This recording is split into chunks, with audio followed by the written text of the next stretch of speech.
Hi, TJ. Hello, hello. How are you? I'm good. I'm good. Looks like we're gonna have a really good crowd today. We are super early. People are flowing in, which is a good sign. Excellent. Yeah, glad to see all the new faces. Yep. We are also waiting for a few more guests. So if you're here, can you request so that I can add you to the stage? Actually, my teammates they might be hopping in intermittently here. Unfortunately, they're not feeling very well today. But I'm No worries. more than happy to handle all the questions. Awesome, awesome. I think we can wait for a few seconds. Uh, but for everyone who's listening in, I would love if you can reshare, retweet this space so like a lot of other people can join in because we're just starting out the chat. We have amazing team right here. They're building an amazing product, and I was actually diving deeper into what you guys are building, and it's like at one point I just got lost. I was like, okay, this is a lot of things, right? And you're super early team. You have your own virtual machine going on, you have your own Hmm. compiler, you have your own GUI for coding, editing, Yep. generation of code, and then you have your own language as well, if I'm not wrong, Yeah. right? Yeah, it's a semantic language. So it maps existing languages into diagrams. Wow. Interesting. Yeah, I think this is all of the things that we're gonna dive into in today's session. Um, and I think there are a lot of people who have joined, so I just don't want them to like be waiting for a couple of times. So I think we Hmm. can just dive right in.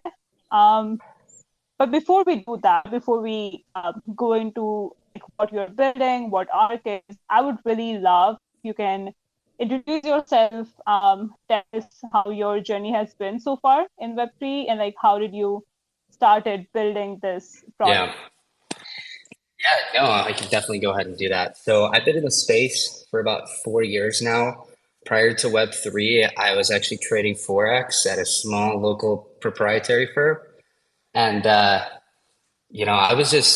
would generate some returns trading Forex, but when it came to DeFi and what people were doing with meme coins, it kind of just blew me out of the water. So I decided, like, why not investigate this Web3 space a little bit more? And that's exactly what I did. I started watching videos, started learning more about, the principles and the ethos behind Web3. And needless to say, I fell in love. I started consulting for a couple projects, eventually starting my own, which is a multi-market aggregator. Built that up from a raise of 250K to over $300 million valuation. We had over 50,000 users. Um, life's pretty good. And then we faced a major exploit. Someone used a float attack on the liquidity pool. They sold our tokens. At the same time, people broke agreements with us and they were selling tokens. Um, so, I had to work through the wreckage of that company, start a new one, and still honor the people that I had dedicated my life to, my team and I, for the past year. And that's exactly what we're doing here at Arc. We're building some exciting developer tools and just infrastructure for Web3 in general. And Love that.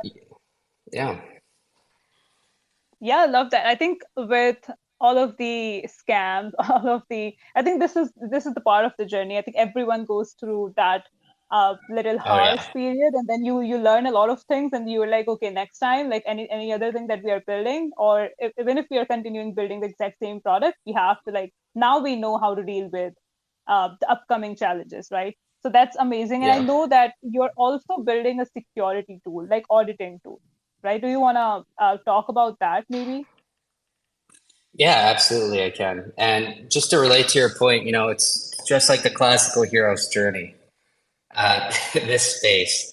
But yeah, in reference to the auditing tool that you mentioned, what we're doing is we're flipping the current audit business model on its head. So as it exists right now, a project or a community, DAO, whatever it may be, they pay a certain amount of money up front, right? And then the audit or the auditors, they manually go through the code. It takes them anywhere from weeks to months. And then there's still the risk that, of course, they didn't catch exploits. But then there's the risk that as soon as the audit's done, say they add new code, and then that audit is just kind of obsolete. But what we're doing is we're allowing anyone to create generative audits at any time, um, thereby like empowering just the average user in the space to create their own audits with our AI tools. So imagine you're on our platform. Instead of saying, "Hey, here's $10,000, please get this audit done in a month," you just go onto our swaps platform. You pull up an asset that you want to swap to, and then it generates an audit right there.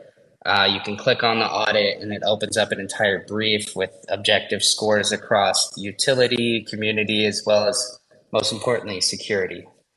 And then on actually like the developer side of things, we don't just have that in a consumer application that we're building right now, but we also have that built into the dev side to where users will be able to use our GUI and simply talk to the GUI, ask where the potential exploits are, and it'll pull them right up. And I mean, we found exploits in very, very large projects. Of course, I can't mention them here, but just in demos with VCs.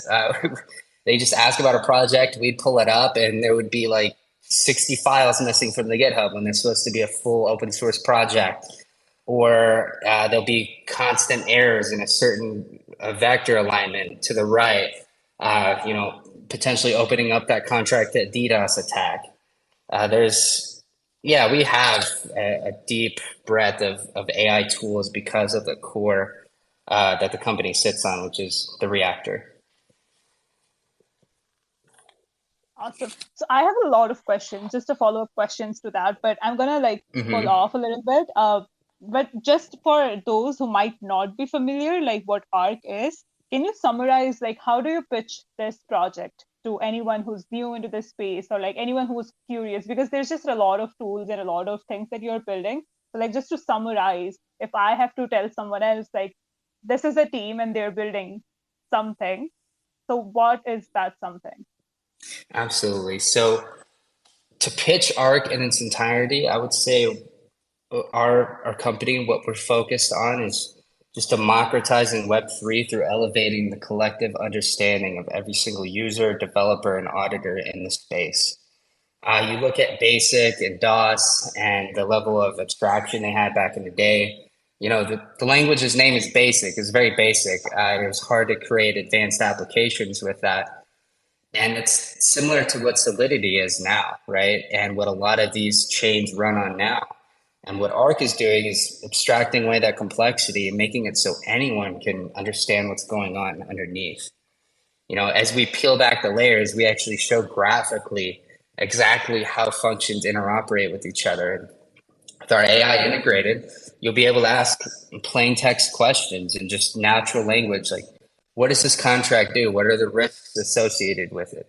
Talk to me like I'm a project manager. Tell me, give me the nuances on access control within this smart contract repository. And it'll be able to explain things from different perspectives, thereby allowing people to understand just Web3 better in general, which I feel like is a huge problem right now. People don't necessarily understand it. And that leads to all the rug pulls in the space, exploits, that leads to people just creating copies, endless copies of projects with new UI and new UX. And then marketing that is important, right? And with a tool like this, we're just democratizing the ability to interact with smart contracts as well as understand them and create your own applications. Fascinating. I think it's incredible just to see the comprehensive suite of tools that ARC is building right now. For most parts, I think we have discussed all of the problems that ARC is trying to solve. One is security, auditing. Of course, like a lot of people, when they join into the Web3 space, when they're trying to do certain things, there might be just because of this steep cost of like learning or like steep cost of probably like auditing as well. What like these are one set of problems, right? But what are Hmm. other key challenges that Arc is trying to solve in the Web3 landscape right now? Like, why did you think that, okay, this is something that is needed not just by developers, but like for the wider audience in Web3, especially like consumers, users, product managers? Because a lot of the problems that people face in Web3, they're not just on the developer side. I mean, yes, the developer side is like the foundation, right? As you have access to better tools and more knowledge about Web3 in general, you'll be able to create more sophisticated applications. But on the consumer side, on the project manager side, there's a lot of problems that aren't necessarily at the smart contract level. So, like a rug pull, for example, could just be because the tokenomics are screwed up, right? Or a community could be highly invested in a project that says uh, they're the best swap in the world, or they're the best farm aggregator in the world. And the thing is, it's hard to validate and verify those claims if you're not a highly advanced developer in the space. But with our tool, you'll just be able to talk to it, just like, I hate to say it, but just like ChatGPT, and it'll diagram the semantics in the code, showing you exactly where it is unique, where it isn't unique, and explaining it to you from different perspectives, like the access control perspective, the consumer slash trader perspective, and of course for you guys the developer perspective. Which personally I'm most excited about that. But I love how our tool and how the company has implications for everyone in the industry. Yeah, that's true. And also, so you mentioned about AI itself, and Hmm. Of right now it's a talk of a town, right? And I think it's just course. amazing to see that we have an actual like use case who are building and like integrating both AI and Web3 together, and like in the context of just making Web3 development easier for a lot of developers or like a lot of teams who are building into this space.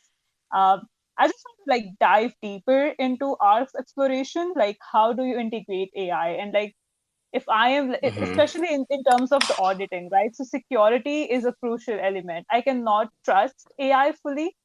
Uh, I mean, again, like depending on the precision, depending on the accuracy. So, like, how did you figure out like what's the best way to like go about integrating AI with Web3?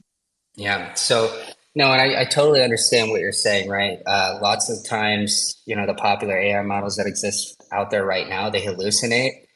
Like if you send the same prompt, uh, and it'll produce different results that don't really correlate over and over again, right? And when we thought about getting AI into the reactor, we've been thinking about this since September of last year. Like really thinking about it. We had talked about it before, but we started really thinking about it then. It's like, how do we create a system that's objective, that it doesn't just empower us and aggregating data and building an awesome database, but it provides utility to a decentralized community. And that's why we acquired the AI engine that we did. It's called Lychee AI. Uh, at the time that we acquired it, it had about 500 stars on GitHub. There was a lot of different people playing around with it, and I'm sure more would have uh, post ChatGPT if we didn't take it private. But essentially, the way Lychee works is it's a multi-evolutionary, multi-agent system. So the audits that are generated and just the code that is generated can be cross-referenced and cross-analyzed by multiple AI agents in the system. So, and to like really break it down, I really wish I could screen share up in here, but the reactor, our main tool, that GUI, that interfaces with all the different AI, it's basically a semantic engine. So it takes the code and then it maps it into these simple to understand DAGs, or directed acyclic graphs, which can be utilized better by AI to create more performant outputs, as well as access data faster. If you follow companies like Pinecone, what they're doing with vector embedding, that's sort of what we do with the reactor, but we do that live and in concert, and our graphs are composable. But so we have that semantic engine, right? And then it interacts with the AI module, which the module can be GPT 3.5, 4, Bard, GPT for all, GPT for free, Agent GPT, the different Llama, different models that exist out there. So it's like a hybridized layer of AI modules, which connects to our database that we're building. So our semantic search data, and then our Lychee AI sits at the end of that process. So you go from engine to AI modules to the semantic search database to the native AI modules. So there's cross checks in there. And then by that time, if we hadn't already mapped that question in the past and we can't analyze like a certain amount of it within the graph of thought we're creating, then we'll just re-reference it through the AI layer. But if we can, like if someone's asked that question before or created that audit or developed that code before, and we have that mapped, we pull it directly from that graph of thought that's been created and reinforced over time and provide the answer from there. So I know that's like a really long drawn answer, but essentially the way that we solve the problem of AI hallucinating and AI providing these outputs you can't trust is we have the AI cross-check itself. And by the time the data gets to you and it's displayed, it has already been analyzed, it's already been validated in that network. But if it say it doesn't serve your purposes, it's just it completely hallucinated, which might happen sometimes. We're not to AGI yet, right? It will still show it in the diagram, so you can easily understand where it fell short because it'll have that diagram there and I'll explain it to you, and then you can just change it with another plain text edit. Awesome. I think at this point, I mean, again, like I would love to have like the screen share, just Yeah, be able to like envision that. It's just kind of hard, but like I get it. Um, I think at this point, I would just kind of want to like shift gears and like discuss about your contribution in the DeFi space, because that's one part which we kind of missed when we were talking about all the things that you have been doing. So like just out of curiosity, like I want to understand like how does Arc enhances the DeFi space, and like what's the unique value that Arc is bringing into the ecosystem? absolutely. So we enhance the DeFi space because of the core that we've created, right? So people can understand Web3 easier and they can interact with it more efficiently through our platform. But then in the DeFi space, we take a lot of the native processes that exist already and we expedite those. So I briefly mentioned it earlier, the swaps AI, for example, where we have swaps integrated with the AI module. People can generate audits at any time. Those audits cover security, utility, and community. And what that does is, to anyone that's a sophisticated investor, or at least likes to think they are, they perform market research, right? And it takes an objective stance on that market research. It reads through the code through an Etherscan API. It provides an audit score, as well as community and the other scores through the different APIs and that AI module that we have access to. So on the DeFi side of things, we're pretty excited with what we're building there too. And I'll just talk about the swaps AI as of right now, but there's some other AI products that we plan to build in there. And I know I keep throwing that word around, but I really think it's important that we focus on that foundation rather than just trying to ignore it. Right? I'd rather ride the wave than drown underneath it. Absolutely. I think when we talk about the foundations, when we talk about just building products that adds value to the community, I think one of the things which is also important is the community participation and developer engagement, right? Which absolutely plays like a vital, important role in the success of any project. Um, I just want to understand because there are a lot of segments that you're working. There's segments in the users, the segments in consumers, there's segments in the use cases that you're building. So I just want to understand how Arc is fostering the community involvement and like what are the opportunities, because I know that the space is full of developers who wants to build and contribute to the Arc ecosystem. So like what Hmm. are the opportunities that are available for any developers to contribute to this project or just get involved? Oh, I love that question. So we're always looking to build our open source community of devs, and we've been focused on building the documentation, APIs out, and just a specialized community for devs within the ecosystem because we want to be able to hand off certain pieces of the infrastructure in the future, so you guys can iterate on it and build your own open source versions of it. And like one of the things we just developed, for example, is an API to the reactor that allows anyone to create their own themed version of the reactor, just simply through that API or plugin.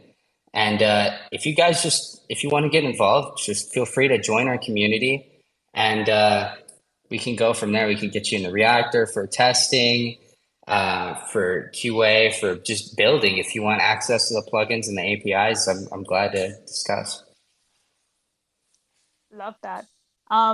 I really hope that a lot of developers will like just join your Discord channel, like will be pinging you a lot just That'd be for the great. opportunities and like excitement around the products that you're building. Um, Also, Yeah. so I think one of the things, so this is something that is a question that I particularly ask to like literally every project that I talk to, and this is something that it's kind of like a heartfelt problem. We're like, okay, you're building products, but like, what are the challenges that developers used to face or are typically facing when they're building on Web3, and how do you work on the developer experience, and how does Arc Yeah. address the challenges, or like how do you support developers in their Web3 journeys? So I think the problems exist in like two realms. So one is lots of developers don't have access to resources or an open source community that is as robust as what exists in Web 2. And then the incentive for developers in this space, unfortunately, has been to build projects that aren't, that are just a refresh with new UI, UX, another swap, another farm.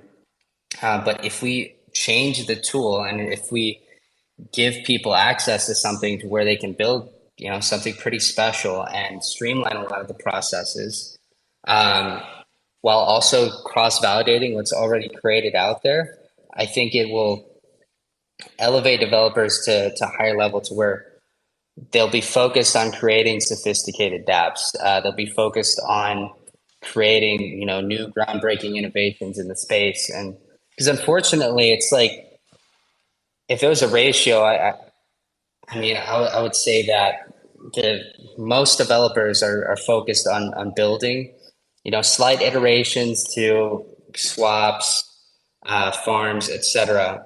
But our tool is really for the people that are building, the innovations, right? Projects that are focused on sustainability, for example, projects that are they're building them on more efficient chains, or they're building a more efficient chain itself that utilizes multiple languages. And I feel like if we allow people to just do that more efficiently, and they have an entire community to where they could be building these things open source, it'll elevate the entire space forwards. Because if anyone can just use our tool in the future and easily tell everyone just through a screenshot that, yeah, what these guys are creating is smoke and mirrors. And if we can do that to most of the projects in the space, whilst also building, you know, actual innovations and specialized projects with the reactor, then it's going to have like a dual effect in driving the space forwards. Right, right. I think at this point we've like covered a lot of the ground, a lot of good insights into the problems that developers are facing, problems other segments of the audiences are facing right now. Uh, and also like at this point, I just want to announce that if anyone here, anyone who's listening, if they have any questions, feel free to just raise your hand or just request to speak, and I will get you onboarded to the stage so that you can ask all of the questions away. Otherwise, I have really like all of the follow-up questions because initially when we were starting our this Twitter space, we mentioned about the language that you're building, right? Now I have like Hmm. this is a personal opinion, right? So I was like, okay, so there are a lot of projects who are building their dedicated or specialized languages, but then it also adds to um, a learning curve that a lot of developers who are transitioning from Web 2 to Web 3, they have to like go through, right? So instead of Yeah. that, like, why not we work on the already existing languages like Solidity maybe, or just preferred languages that we have in Web 2. So like, what are the developer experience points, especially whatever languages you are building? I think it's an Arc. That's what it's called, right? Yeah, Uh, it's the arc programming language. Right. So, like, how does that improves the developer experience if someone has to come in and they have to Hmm. work in the Web3 space? Like, what are the key pointers or USPs that this language, like, I would be like, okay, I am joining in this space, and this is the language that I should be learning because these are the benefits, right? So, what are the Yeah. trade-offs? What are the benefits? How does that work? Well, so let me break that down. So the our programming language, it doesn't necessarily change the underlying code. It's just a better and more efficient way to display that code. So, like for an example, if you guys want to check it out on our YouTube, we took GMX, which is a highly complicated decentralized perpetual exchange. We mapped their code and we pushed them to ZK rollup with some edits that we did, recompiling everything in about 20 minutes. And that code it's written in Solidity. And what we do with our language is we take the Solidity that exists and we take existing programming languages and we display them in these things called graphs of thought. I mentioned that earlier in that they display the semantics of how code interoperates within itself. So for every line and every function, you'll have a node, and you can see the exact representation of how that node operates within all of the other nodes in a code base. So it's kind of like mapping the code as if they were neurons in your brain. And it takes the connections between those different pieces. It tells you simply yes or no and how it interacts with those pieces and what generates errors. And that's what it displays to the user. So it's easier to understand the code from that perspective. But the real part, when that utility kicks in is as we move towards AI being fully integrated into the platform to where the AI can, instead of just reading massive text files, it'll actually read these graphs. And that's where it'll be able to produce much better outputs for the user. And then once it creates the output, the user will be able to understand it much faster. So, like if you look at the disparity between us and large language models that exist out there right now, yes, sometimes they hallucinate, sometimes they don't um, provide utility to whatever you're using it for. But most people are using them right now because they do, right? And they write significantly faster than humans can write. And as humans, like when we're reading, we can only process a certain amount of bits per second, a very minute amount. But if we move towards visual processing, we'll be able to read much faster. So the primary utility of our language is bringing us, humans, to a higher level of read capability to match what AI is doing right now with its write capabilities. Um, whilst also bringing AI forwards through providing graphs of thought in our language rather than having it rely on, chain of thought and what exists out there currently. Awesome, awesome. I think this gets me like excited to just explore what you're building, like how that works. One thing that when I was Appreciate reading that. about your project, yeah, of course. One thing I was reading about your language particularly, it says that when you write, I think it has something to do with deployment of smart contracts to like all of the EVM compatible chains. Um, if Hmm. that is true, like I want to explore more because that's a big thing. Like if I'm writing something, like it just deploys to like every blockchain out there. I think it's one step into interoperability. So like, how does that Oh work? yeah, yeah. So what you mentioned interoperability, like right now we support all EVM chains. We have our own virtual machine. You can do all the processes that you naturally do as a developer, besides of course deploying to the internet in an offline environment.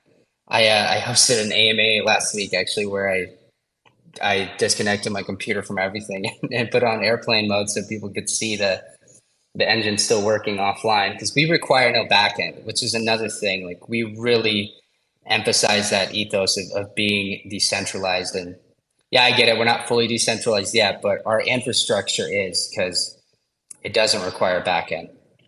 Um, but related to the interoperability, because we can connect to these languages and because our language is like a hybrid layer that explains the semantics behind like Solidity, we can actually move it towards other languages as well. So as of right now, we support Solidity, Yule, and bytecode.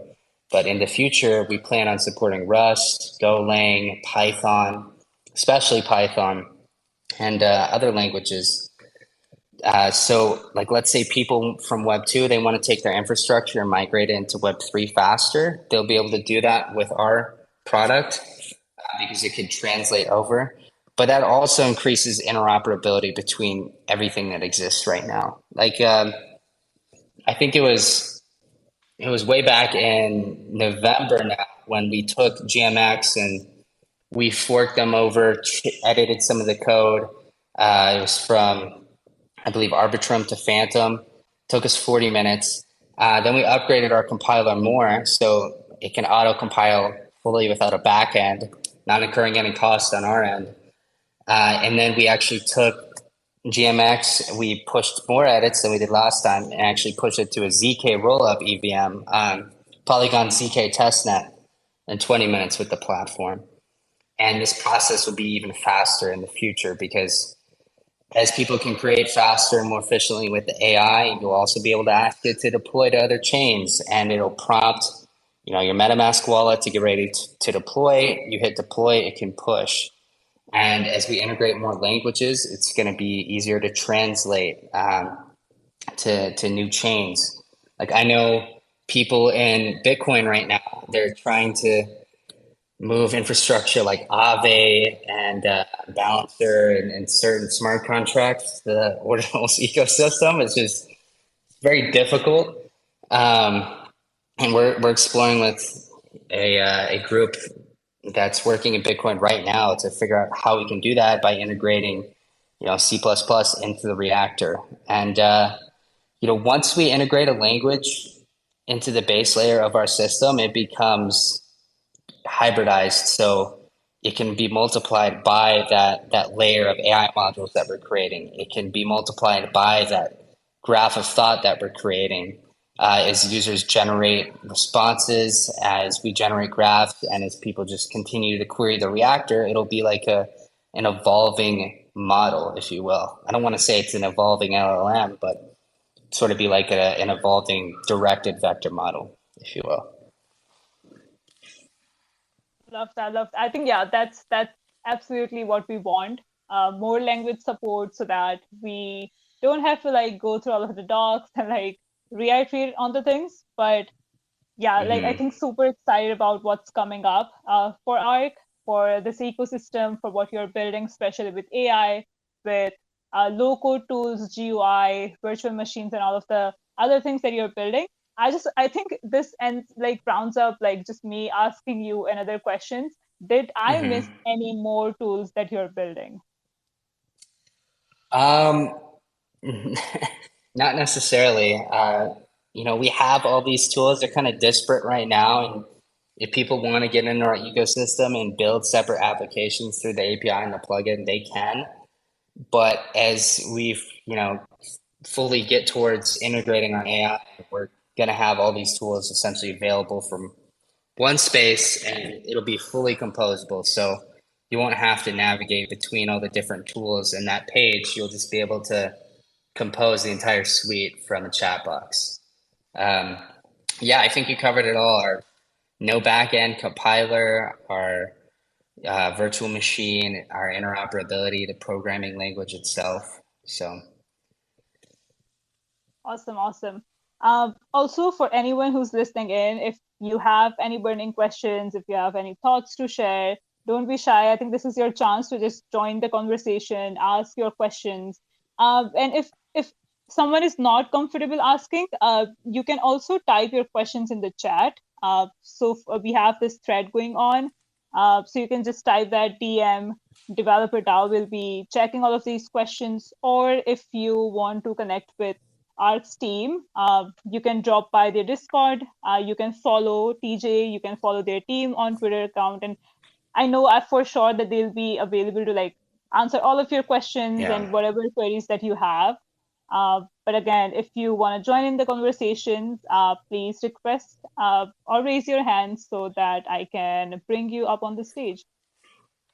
Yeah, well, actually, I want to bring that up. So, someone in my community says that they can't raise their hand for whatever reason.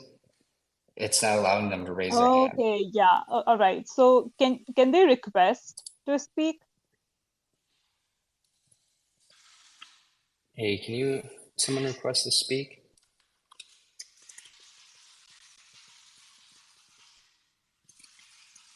If anyone's interested in hopping on stage, I'm more than glad to take your questions. Yeah, I'm just gonna wait. Let's see. Let me hop in my AMA questions channel as well in my community.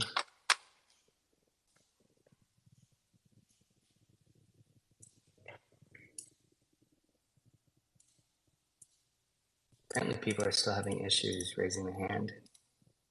Like it's not showing up. I think someone just requested and it didn't come through.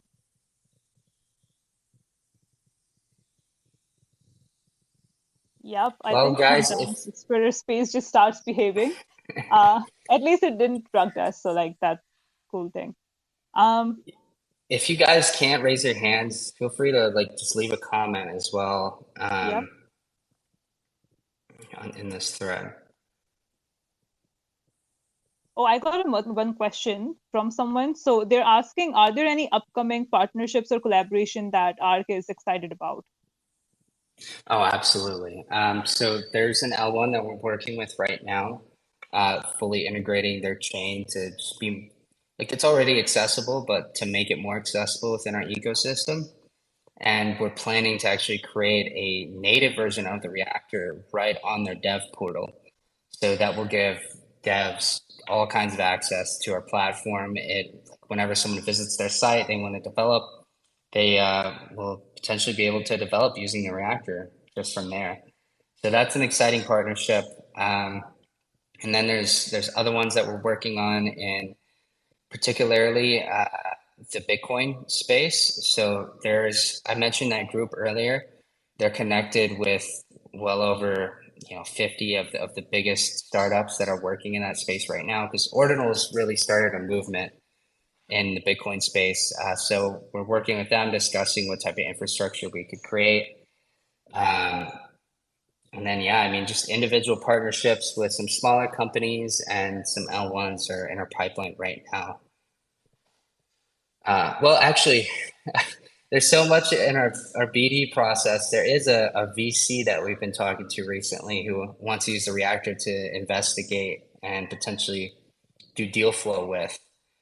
So any project that they might invest into or that they might portfolio companies in our network might connect with and partnership with, they'll be able to do DD easily through the reactor. And what I see this as is just a snowball. And as we make the reactor stickier, easier to use, easier to onboard, and we release it publicly, this snowball will just continue to pick up momentum because all the native Web3 processes right there through a semantic GUI, and you can interact with it all just through natural language. Awesome. I hope that answers the question. There's another question they're asking. So, what is ARC's approach to governance, and what is the utility of the token, and how are decisions being made within the project? So our approach to governance is we want everything to become fully decentralized. I mentioned it earlier, we don't exist as that right now, although our important infrastructure does. So the reactor, it doesn't require a back end. All of the code is obfuscated through the front end, the compiler, as well as the programming language and all of its processes. We don't require a server for that. We just require a server for the AI modules and that graph of thought we're creating. On the other side of sort of the governance and of the tokenomics, our token ARC or cash tag ARC, it's used to govern decisions in our DeFi ecosystem. So as we develop features for our swaps, for our farms, for any of our aggregation protocols, users will be able to vote on that just through a decentralized process like Twitter or through a vote that we'll hold on our site, and they'll be able to drive that forwards. But the eventual vision is to just hand it off, like hand those products off to ARC holders so they can manage those. And as our open source community of devs builds, that future will come closer and closer. As far as the primary utility of the token, it's for the governance, but it's for access to our tools. So we want to gate certain access to the reactor, gate access to certain features with ARC tokens. So you have to hold ARC in your wallet to be able to access those features. And people that hold ARC will have access to those features, for example, months earlier. But then on the DeFi ecosystem side of things, like let's say people just want to generate audits, or they want to be able to complete their research faster for projects they might invest into, they'll have to hold ARC as well in their wallet to be able to access those tools. So it's really all around. Cool. Yeah. So we have just one last question. It says that are there any specific industries or sectors that ARC is targeting for adoption? Sorry, what was that? What was the word preceding sectors? It was asked. Can you tell me again? Yeah, so they're asking like what are the industries or sectors that ARC is trying to target for the adoption of the technology, especially like Web3 as a whole. So, I talked about traders, I talked about auditors, I talked about project managers trying to understand access control. But our main focus is people that are building. So I know that's kind of broadly encompassing, but the people that that build the most are the developers, right? I want to focus on those developers as our long-term goal. And I believe that will come through just making our tool easier to use and then allowing people to just use it to cross-validate anything that exists out there and to build their own projects more quickly. That utility will kind of just come out of the mold as the adoption picks up. Right, But right. definitely And also, developers long term. yeah, but also like just to zoom in or zoom out, like what kind of industries do you want to target? So like security as a Hmm. whole is something, it's kind of an action, right? Like we have to like fix this thing. But like when we zoom out, like where do you see security being the most important feature? That could be like gaming, or that could be again like DeFi is one space, but then finance Yeah. and all of the other things, especially like medical records or important documentation, like all of Oh these yeah. sectors where you want to tap into. Yeah, it's definitely I'll say DeFi as it stands right now, but as these other sectors build, like healthcare data, important data related to people's financial records. Like let's say when people get a real estate on chain and they're working on estate planning on chain and how to create, the complicated legal agreements, actually put them on chain so they're infallible. I think the reactor will have implications across everything in Web3. But to kind of broadly answer your question, the first main utility I see is the security aspect moving into the developer aspect. So I say that because the tool will create more security overall in the space through anyone being able to cross-validate any project that exists out there. And as that happens, people will realize they want to create with the reactor, because you don't want to create it with a tool that you have to do everything manually, or you don't want to create a tool that someone could easily just, or create a project that someone could easily just map in the reactor and reveal that you're not creating anything special. So as people use the reactor, projects in the space will be cross-validated, those audits will be generated and displayed publicly. They can just post it on social media. Projects will be forced to, rug pulls and exploits and bad actors in general will be forced to pick up and move camp. And as that happens, more real money will be attracted to the space, more people wanting to build special things that are tired of all the scam artists who want to build in the space. And from the act of improving the security, we'll improve the space for developers in general. Awesome. I think someone requested to speak. Let's wait if they are here. Yep, they are here. Heck yeah, it's working now. Love it. Hi. Do you have any question, any comment? Yeah, I do have a question. So for DJ, I have I'll be honest with you, I have no idea what ARC is, what your project does. I'm just catching up on the last 10 minutes since I joined. But one question that I ask in any project, in any protocol, are those smart contracts audited? And then can you disclose who buy, if that's a possibility? And then, I'll wait for you to answer that and then see what feedback I get from it. Yeah, what smart contracts are you talking about specifically? Are you talking more around our tool, or our token smart contracts, or how our tool will audit other smart contracts?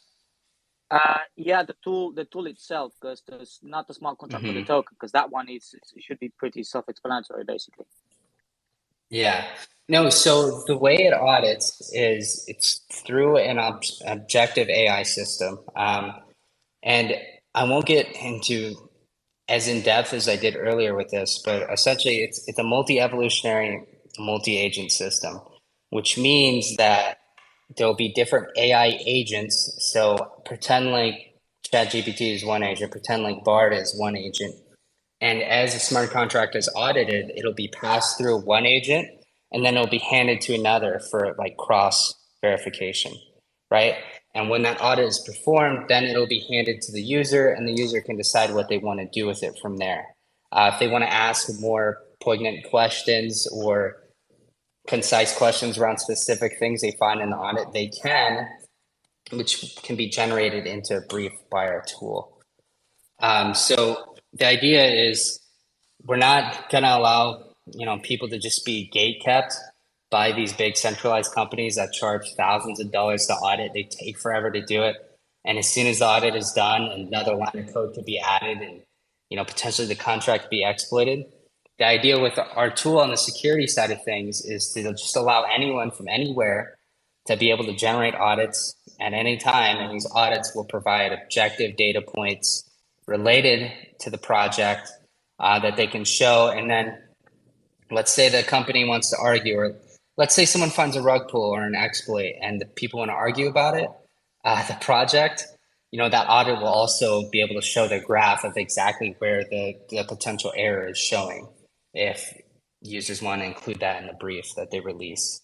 But it will be like taking what exists right now, and instead of people only having to deal with a centralized authority for an audit and only be kept in check by that authority, anyone will be able to generate an audit, and projects will have to hold a higher standard because they'll be responsible for everyone generating audits of their project constantly. I mean, to a certain extent, is okay to have code being audited by AI. Did we lose TJ? So like different. Sorry, can you hear me, developer DAO? Yeah, I can hear you. Okay, because the host was speaking, and I'm not sure if you should hear me. But yeah, I do have a question for you, TJ. So that's so if the audit is no, sorry, if the code is audited by AI, by different type of AI, Mm-hmm. we all know, and I have seen this already, that AI is not 100% It and always hallucinates. accurate, Yeah, right? So wouldn't it be better to have like a human input to give the code exactly. like the last push, the last finish, the last glance, and be like, okay, this is actually okay. This is actually, you know, the code is written and it Mm-hmm. should be, and then, like, you know, the tool and the protocol is doing what it should supposed to be doing. No hidden malicious code in there, or like no backdoors and whatnot. Yeah. So is that the case for Arc? Yes, that's 100% the case. So our language, it takes the existing languages that are out there right now, like Solidity, you will bytecode, eventually Rust, Golang, Python, these popular languages, and it breaks them down in a much easier to understand way for humans, but especially AI. So what we'll have with our audits and with just development in general is people will be able to create much more performant outputs with our tool and with our AI.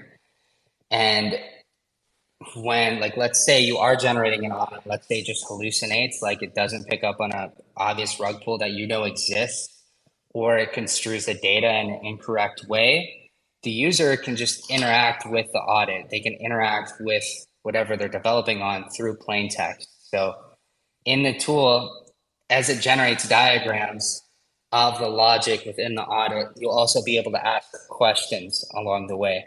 And when you ask those questions, that will be recorded in a log so people can see the path of logic. Um, and then every time you ask a question, you have a new query, you generate a new response, you generate a new graph / diagram through the reactor that will be stored in our semantic database. So if someone asks that question in the future, it can pick up on previous knowledge and present a better answer to the person. So think of sort of be like a open source decentralized language model that picks up in real time and applies those new applications and new learnings in real time versus a model that's trained every year on data, and then it gets outdated as time goes on. But yeah, the human All right, element yeah, is. go on. Oh, sorry. And I kind of, I went really into depth on another tangent there, but the human element is important. And the reactor, like our company, our idea isn't to just, yeah, let's do everything with AI. Just trust us. Just trust the AI, right? Just trust, something that hallucinates. The idea is to bring humans to a similar level of AI, in that we'll be able to read as fast as AI writes, because we'll be using our visual processing rather than reading through code line by line when people use our platform. So our data throughput will go much higher.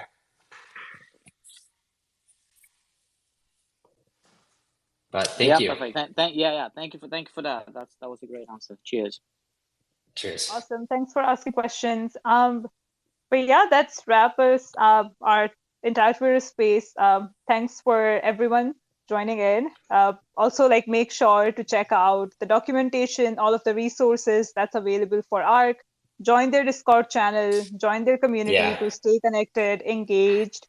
Also follow the speakers here. Uh, and yeah, thanks all for joining us. And of course, like, we always look forward to seeing you next time. And yeah, keep exploring ARC, especially because they have a lot to um, build. Especially, I know like there yeah. are some improvement or like product releases coming up. So like, make sure you are tuned in and like just connected with the ecosystem. Absolutely. We have our open beta coming soon, guys. So make sure you stay tuned in, join our community. I'd love to have you. We have our Discord, our Telegram, and just ask any questions you have around what we're building. And potentially, if you want access to the APIs, to the plugins, if you want to join our open source team that we're going to be building, and especially if you just want to play around with the tool in the future, you're going to be able to do that. But join our community, stay tuned, and you are an excellent host. Thank you, Krinza. Thank you, everyone, for attending today. I appreciate your time. Awesome. Thanks for joining in. All right. See you, everyone. Bye. Pleasure. Bye.